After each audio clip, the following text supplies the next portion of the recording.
نہیں یاد. وعدہ کرنے والے کو یاد ہے, جن سے کیا گیا ان کو یاد نہیں ہے. حاجی مون کو یاد ہے. میں نے آپ سے وعدہ کیا تھا کہ اس مہینے سے میں خداوند کے پہاڑی واز کو سلسلہ وار آپ کے سامنے کھولوں گا. تو آپ کو پتا ہے کہ خداوند یسوع مسیح کا پہاڑی واز مقدس متی کے انجیلی بیان کے 5ویں 6 اور 7ویں ابواب میں ہے. ایک سٹنگ میں ہم نہیں کر سکتے, تو آئندہ آنے والے چند مہینوں میں ہم سلسلہ وار اس پر غور کریں گے. تو سب میرے ساتھ ہیں؟ تو آئیے زیادہ دیر کیے بغیر ہم دیکھیں ہمارے خداوند یسوع مسیح کی انجیل جو مقدس متی کی معرفت لکھی گئی, اس کا 5واں باب اور اس کی پہلی 12 آیات. مقدس متی کا انجیلی بیان, اس کا 5واں باب اور اس کی پہلی 12 آیات. وہ اس بھیڑ کو دیکھ کر پہاڑ پر چڑھ گیا, اور جب بیٹھ گیا تو اس کے شاگرد اس کے پاس آئے, اور وہ اپنی زبان کھول کر ان کو یوں تعلیم دینے لگا. مبارک ہیں وہ جو دل کے غریب ہیں, کیونکہ آسمان کی بادشاہی انہی کی ہے. مبارک ہیں وہ جو غمگین ہیں, کیونکہ وہ تسلی پائیں گے. مبارک ہیں وہ جو حلیم ہیں, کیونکہ وہ زمین کے وارث ہوں گے. مبارک ہیں وہ جو راست بازی کے بھوکے اور پیاسے ہیں, کیونکہ وہ آسودہ ہوں گے. مبارک ہیں وہ جو رحم دل ہیں, کیونکہ ان پر رحم کیا جائے گا. مبارک ہیں وہ جو پاک دل ہیں, کیونکہ وہ خدا کو دیکھیں گے. مبارک ہیں وہ جو صلح کراتے ہیں, کیونکہ وہ خدا کے بیٹے کہلائیں گے. مبارک ہیں وہ جو راست بازی کے سبب سے ستائے گئے ہیں, کیونکہ آسمان کی بادشاہی انہی کی ہے. جب میرے سبب سے لوگ تم کو لعن طعن کریں گے اور ستائیں گے, اور ہر طرح کی بری باتیں تمہاری نسبت ناحق کہیں گے, تو تم مبارک ہوگے. خوشی کرنا اور نہایت شادمان ہونا, کیونکہ آسمان پر تمہارا اجر بڑا ہے, اس لیے کہ لوگوں نے ان نبیوں کو بھی جو تم سے پہلے تھے اسی طرح ستایا تھا. آمین. خداوند یسوع مسیح کا پہاڑی واز. صرف ہم مسیحی ہی نہیں بلکہ مسیح کے بہت بڑے ناقدین بھی یہ مانتے ہیں کہ اس سے خوبصورت تعلیم اور کہیں نہیں ملتی. ضروری نہیں کہ خداوند یسوع مسیح نے یہ ایک ہی دفعہ میں ساری تعلیم دی ہو, لیکن مقدس متی نے ان ساری باتوں کو ایک جگہ کر دیا ہمارے لیے تاکہ ہم ان پر غور کر سکیں. تو نہایت خوبصورت تعلیم ہے. ناقدین یہ کہتے ہیں کہ مسیح کی تعلیم پر عمل کرنا ممکن نہیں. تعلیم تو بہت خوبصورت ہے لیکن ناقابل عمل ہے. اور وہ کیوں ناقابل عمل ہے کہ کون ایک گال پر تماچا کھا کر دوسرا موڑ سکتا. انہوں نے کہا یہ باتیں کتاب کی حد تک ٹھیک ہیں لیکن یہ ناقابل عمل ہیں. اور آج ہم دیکھیں گے کہ یہ کیوں قابل عمل ہیں. تو آج سے جو سلسلہ ہم شروع کر رہے ہیں یہ کئی مہینوں تک اب آگے چلے گا, اور ایک سلسلے میں ہم خداوند یسوع مسیح کی اس خوبصورت تعلیم کو دیکھیں گے. سخت تعلیم ہے. تو تیار ہیں؟ بڑی ماٹھی جی ہے سائی. Yes okay. پہلے تھوڑی سی اس پہاڑی واز کی سیٹنگ کو ہم دیکھ لیتے ہیں. میرے ساتھ دیکھیے گا اسی انجیلی بیان کے 4 باب کی آخری آیت. 4 باب اور اس کی 25ویں آیت. اور گلیل اور دکپلس اور یروشلم اور یہودیہ اور یردن کے پار سے بڑی بھیڑ اس کے پیچھے ہو لے. خداوند یسوع مسیح اپنی گلیلی خدمت شروع کر چکے ہیں اپنے یردن سے واپس آنے کے بعد, اور یہ خداوند یسوع مسیح کی زمینی خدمت کا دوسرا سال تھا جس کو شہرت کا سال کہا جاتا ہے. खुदावंद यीशु मसीह की शोहरत अब दूर और नजदीक फैल गई है, और सिर्फ गलील के बाशिंदे ही नहीं बल्कि यहाँ लिखा है कि गलील के इर्द गिर्द के इलाकों से भी लोग यीशु के पीछे आने लगे। और यीशु मसीह की गलीली खिदमत का तुर्रा इम्तियाज ये है कि वहां पर हम देखते हैं कि हर जगह एक बड़ी भीड़ उसके पीछे लगी रहती थी। लोग उसकी तालीम को सुनने आते थे, लोग अपने बीमारों को लेके आते थे, लोग उनको लेके आते थे जिनमें बदरूहें थी, ताकि यीशु उनको शिफा दे सकें। और ये भीड़ देखें वहां लिखा है दकुप्लस के इलाके से भी, और दकुप्लस का इलाका वो है 10 शहर हैं, डेकापोलिस इसको कहते हैं। 10 शहर हैं जो कि गलील के इर्द गिर्द थे, ये गैर कौमों का इलाका था। वहां से भी लोग खुदावंद यीशु मसीह के पीछे आ रहे हैं।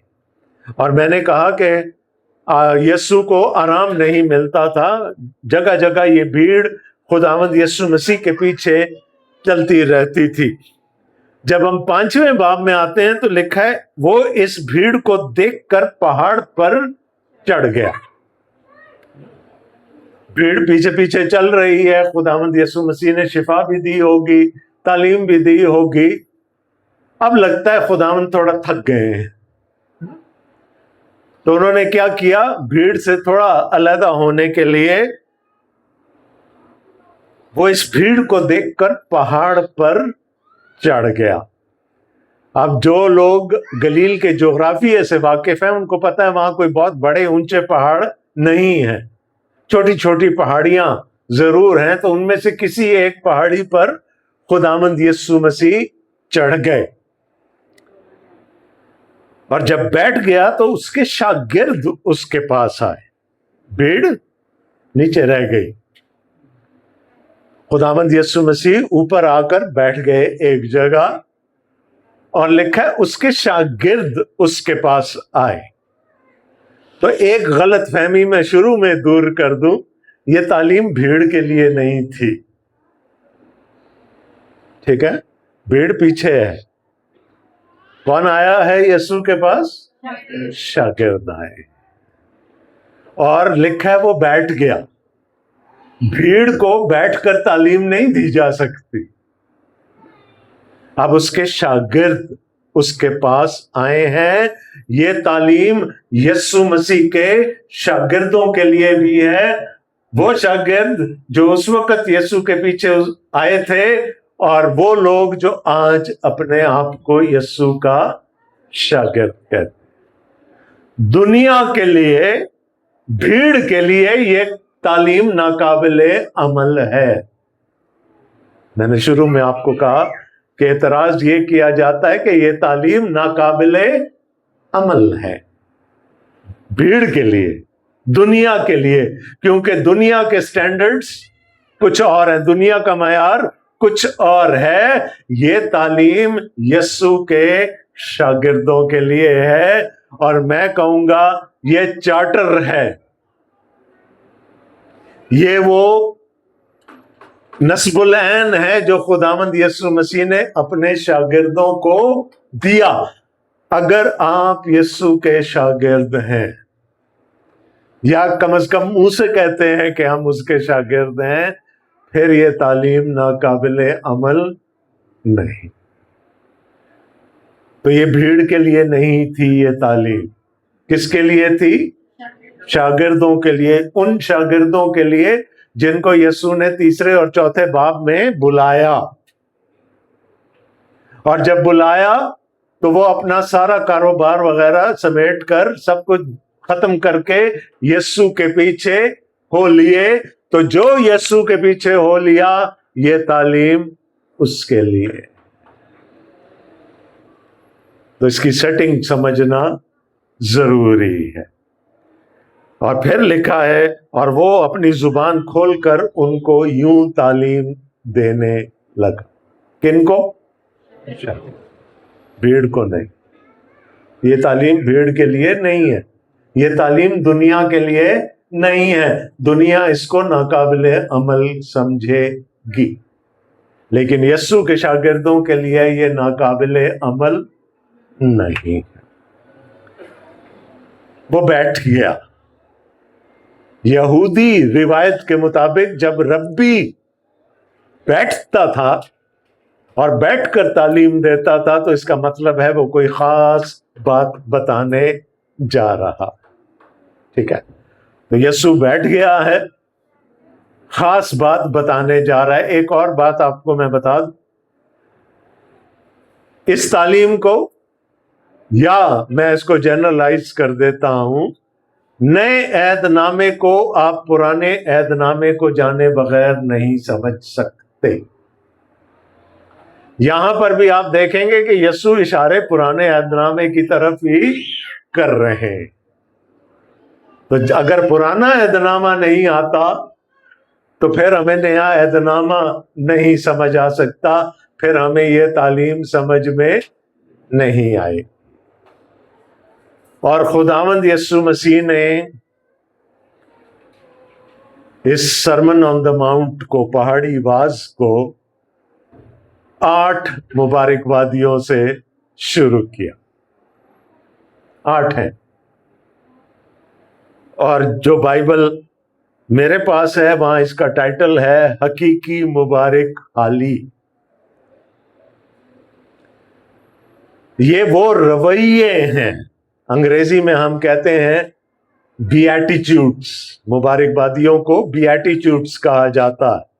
और आज सुबह जब मैं इंग्लिश कलीसिया से मुखातिब था तो मैंने उनसे पूछा, बीएटिट्यूड्स में से बी निकाल दें तो क्या बचता है?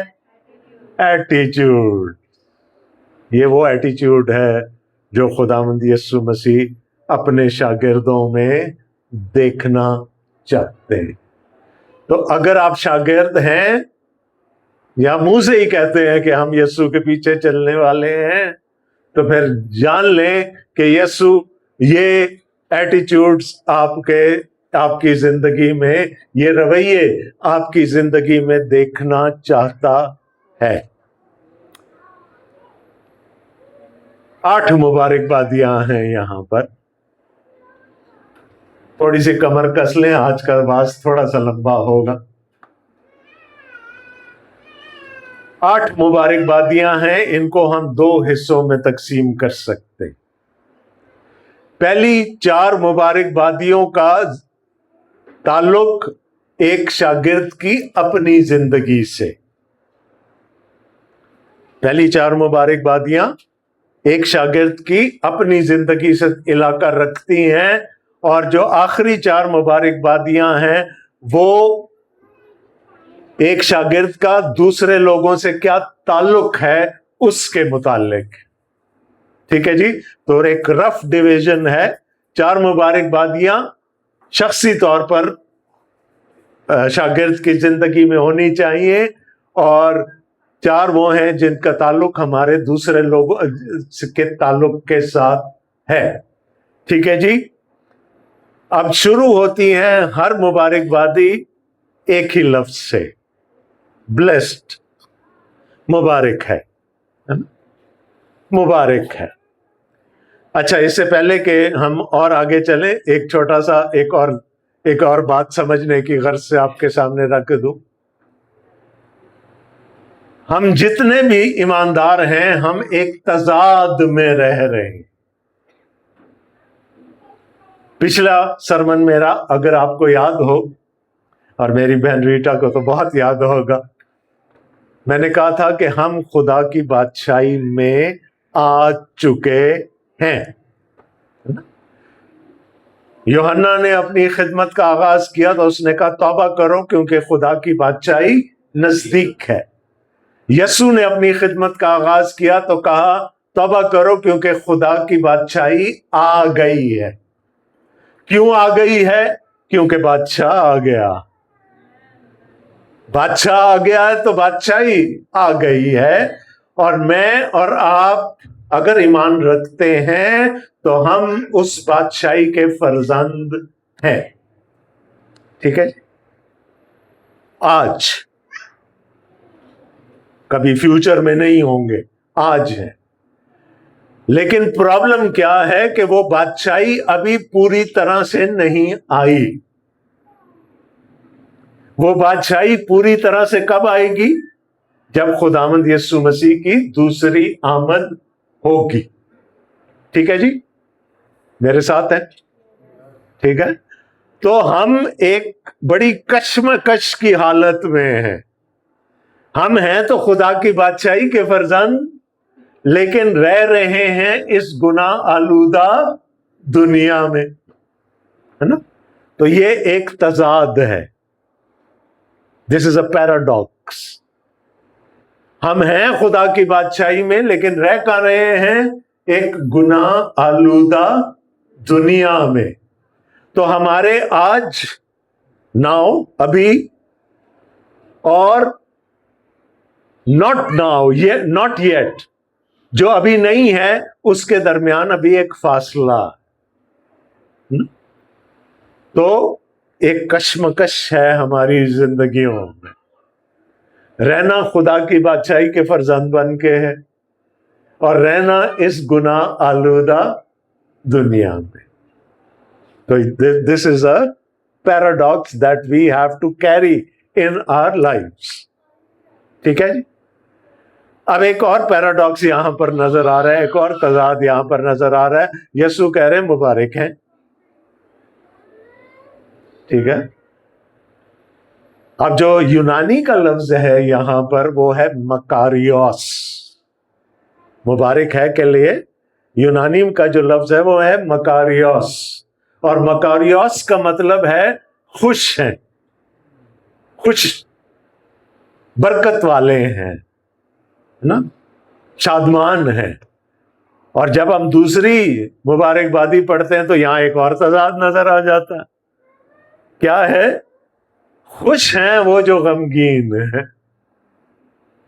Again there is a paradox دیر، تضاد ہے.